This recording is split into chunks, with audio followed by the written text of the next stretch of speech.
కేంద్ర ప్రభుత్వం మహిళా రిజర్వేషన్ బిల్లును ముందుపెట్టి దక్షిణ భారతదేశానికి అన్యాయం చేసే కుట్రలు చేసిందన్నారు మంత్రులు. మహిళా రిజర్వేషన్ బిల్లుకు కాంగ్రెస్ పార్టీ ఎన్నడూ వ్యతిరేకం కాదని స్పష్టం చేశారు. కాళేశ్వరం పేరుతో కేసీఆర్ 1,00,000 కోట్లు వృధా చేశారని అన్నారు. బీఆర్ఎస్ హయాంలో వందలాది ఎకరాలు కబ్జా చేశారని ఆరోపించారు మినిస్టర్స్.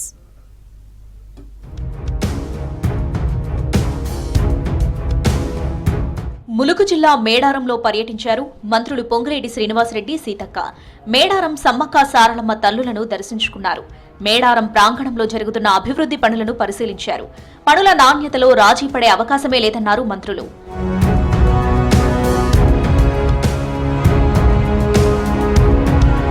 కేంద్ర ప్రభుత్వం మహిళా రిజర్వేషన్ బిల్లును ముందుపెట్టి దక్షిణ భారతదేశానికి అన్యాయం చేసే కుట్రలు చేసిందన్నారు మంత్రి పొంగులేటి శ్రీనివాసరెడ్డి. కేంద్రం కుట్రలను ముందుగానే గుర్తించి ఇండియా కూటమి అడ్డుకుందన్నారు. మహిళా రిజర్వేషన్ బిల్లుకు కాంగ్రెస్ పార్టీ వ్యతిరేకం కాదని స్పష్టం చేశారు పొంగులేటి.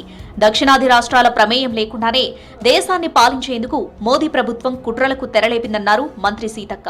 దురుద్దేశంతో బీజేపీ పార్టీ మహిళా రిజర్వేషన్ బిల్లు అనే అంశాన్ని అడ్డం పెట్టుకొని ఈ సౌత్ ప్రాంతానికి సంబంధించిన రాష్ట్రాలకి అన్యాయం చేయాలనే ఒక దురుద్దేశంతో కుట్రతో పూరితమైన ఆలోచన ఏదైతే ఉందో దాన్ని దేశంలోని ఇండియా కూటమికి సంబంధించిన అందరూ ఆ బిల్లుని వీగిపోయేటట్టు చేసినందుకు ఆ ఇండియా కూటమిలో ఉండే ప్రతి సభ్యులకి మనస్ఫూర్తిగా అభినందనలు తెలుపుతూ, అసలు బీజేపీ వాళ్ళని అడుగుతున్నా, మీ మాతృ సంస్థ ఆర్ఎస్ఎస్ సంస్థలో మీరు మహిళలకు ప్రాధాన్యత ఉందా?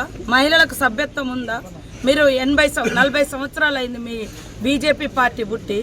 కనీసం ఒక్కరోజన్నా మీ జాతీయ పార్టీకి మహిళను అధ్యక్షురాలు చేసిరా?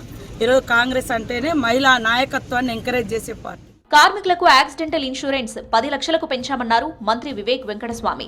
గిగ్ వర్కర్స్ భద్రత కోసం గిగ్ వర్కర్స్ చట్టాన్ని అసెంబ్లీలో ప్రవేశపెట్టామన్నారు.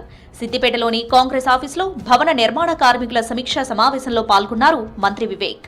ఫస్ట్ నేను మంత్రిగా అయినప్పుడు మీరు ఏదైతే ఎదురు చూస్తున్న 6 లక్షల నుంచి 10 లక్షల వరకు యాక్సిడెంట్ ఇన్సూరెన్స్ స్కీమ్ కావాలంటే మీకు మేలు కావాలి.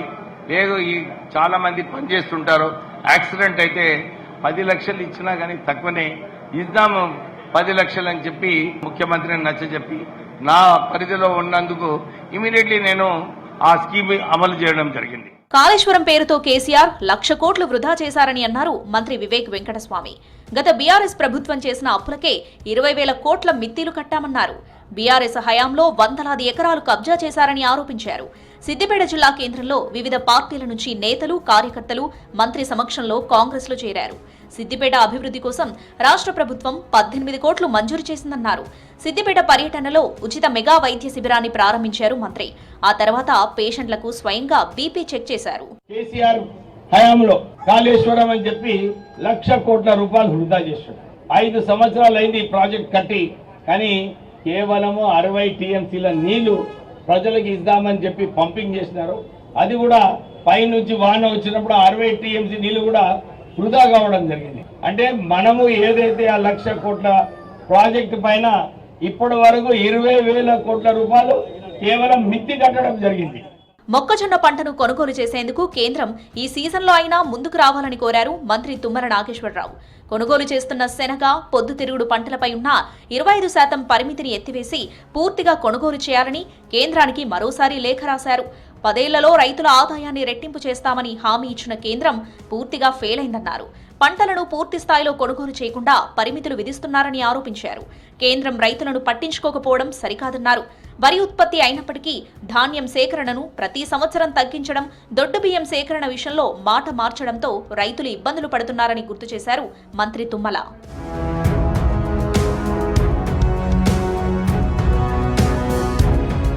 నారాయణపేట జిల్లాను సాగునీరు, తాగునీటితో సస్యశ్యామలం చేయడమే సీఎం రేవంత్ రెడ్డి లక్ష్యమన్నారు మంత్రి వాకిడి శ్రీహరి. నారాయణపేట మక్తల్, కొడంగల్ ఎత్తిపోతల పథకంలో భాగంగా కాన్కుర్తి దగ్గర నిర్మిస్తున్న రిజర్వాయర్ నిర్మాణానికి శంకుస్థాపన చేశారు మంత్రి. ప్రాజెక్టు నిర్మాణం కోసం భూములు కోల్పోయిన రైతులకు దేశంలో ఎక్కడా లేని విధంగా పరిహారం అందిస్తామన్నారు మంత్రి వాకిటి.